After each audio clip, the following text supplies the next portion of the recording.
हज़रत मूसा अलैहिस्सलाम ने हज़रत ख़िज़र अलैहिस्सलाम से इल्म सीखने की ख्वाहिश की, मगर शर्त थी कि वो सवाल ना करेंगे जब तक ख़िज़र खुद ना बताए। पहला सफ़र एक कुश्ती पर हुआ, जहाँ हज़रत ख़िज़र ने अचानक कुश्ती को नुकसान पहुंचा दिया। मुसाफरत के दौरान वो एक गांव में पहुंचे, जहाँ हज़रत ख़िज़र ने एक मासूम बच्चे को कत्ल कर दिया। हज़रत मूसा बहुत हैरान हुए और बर्दाश्त ना कर सके।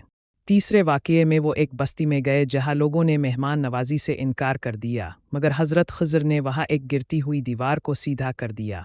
हज़रत मूसा बार बार सवाल करते रहे और आखिरकार हज़रत ख़िज़र ने तीनों वाक़यात की हकीकत खोल दी। कुश्ती को नुकसान गासिब बादशाह से बचाने के लिए, बच्चे का कत्ल मुस्तकबिल के फ़साद को रोकने के लिए, और दीवार के नीचे ख़जाना छुपा होने के बाइस किया गया। हज़रत ख़िज़र अलैहिस्सलाम ने आखिर में कहा कि ये इल्म अल्लाह की तरफ से है और हर चीज़ का एक मकसद होता है, चाहे वो हमें फ़ौरन समझ ना आए। ये कहानी हमें सिखाती है कि ज़िंदगी के बहुत से फ़ैसले अल्लाह की हिकमत से भरपूर होते हैं, जिन्हें हम अपनी महदूद अक़ल से नहीं समझ सकते।